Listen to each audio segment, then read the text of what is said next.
because I think it's important for people to know that. But what's going on, Shawana?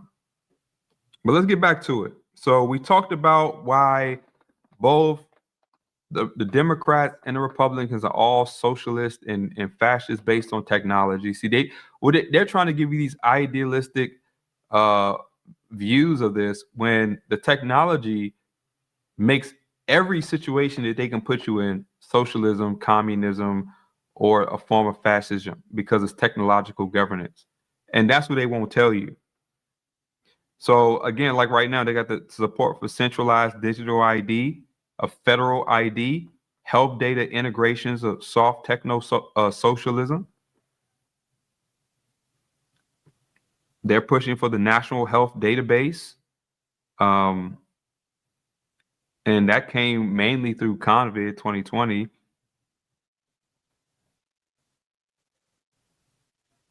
Socialized tracking, technocratic governance, state verified ID infrastructure, biometrics.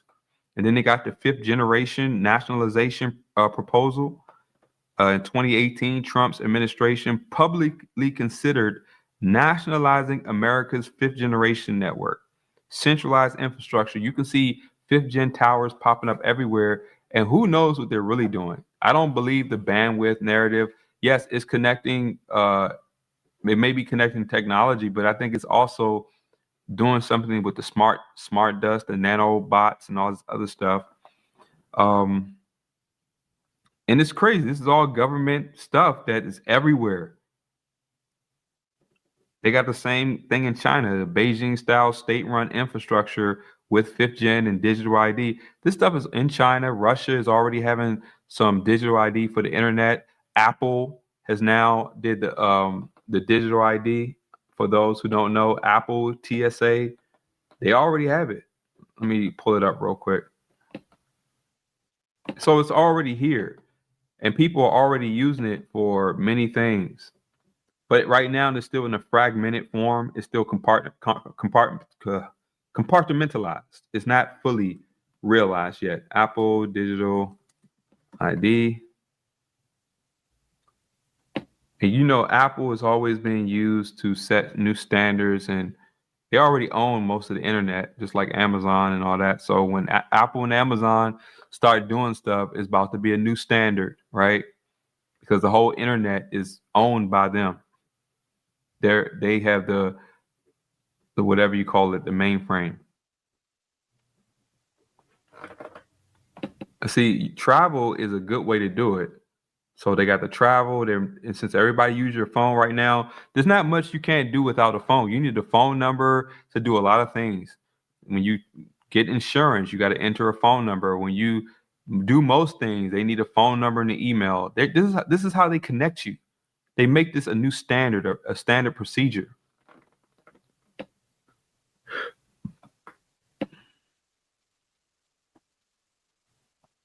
And I think people just need to be aware about what's going on. And then we got TSA.gov,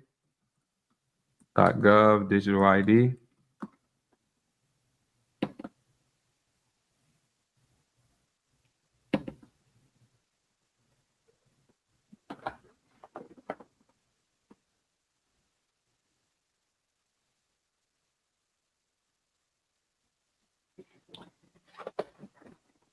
And the fact that Trump is doing a lot of things about federal oversight, like in terms of the militarization, the federal militarization of the police force people just kind of blind to that. And what they don't realize about this federal police state that's now over the entire country is that that's the segue for technology. That's the perfect conduit for military grade DARPA DOD technology to be applied. Once National Guard is there, that's a segue for the Pentagon to promote new digital technological standards to keep you safe, in their words. They're not keeping you safe, they're keeping you controlled, but they're going to promote it as keeping you safe, right? And even taxes, they're going to use blockchain ledgers to better get your tax on you and better make sure that your everything you do is tracked and traced. They want everything on a digital payment because they don't want you to be able to pass money to somebody or help them without it being tracked and traced, because they want to control who you help. They don't want people to just, hey, I know you're having a hard time, let me help you, and let me just give you a few dollars. No, once you send that digital payment, it got a digital footprint, and that's the way they want it. And so if you help the wrong person, they can punish you for it. They don't want you to help people that they purposely are cutting off the system. And then we got the expanded government surveillance tools, biometric border technology. All of this whole illegal immigration nonsense was all about digital ID and surveillance technology, bringing in AI, machine recognition and policing, law and order, tech-enabled monitoring. Now the police force is using biometrics and digital ID checks. And people are starting to wonder how this is going to happen so fast, but it's already happening. It's already being laid out. It's just that people are asleep spiritually.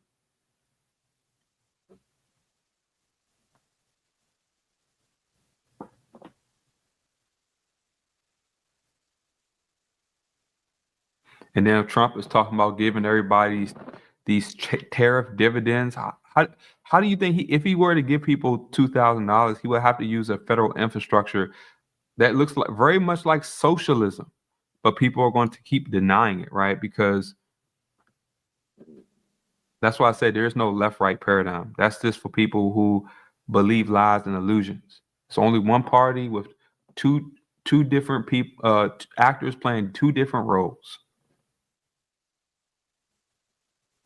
So if you want to call Trump a technocratic socialist, it's because he centralized power, expanded federal control of technology, merged government with digital biotech corporations. Look at his executive orders. Supported national infrastructure controlled by the state, accelerated digital ID, health data, and surveillance capabilities. Again, this is what Biden did, Trump did. One hand washes the other. So let's talk about the next thing.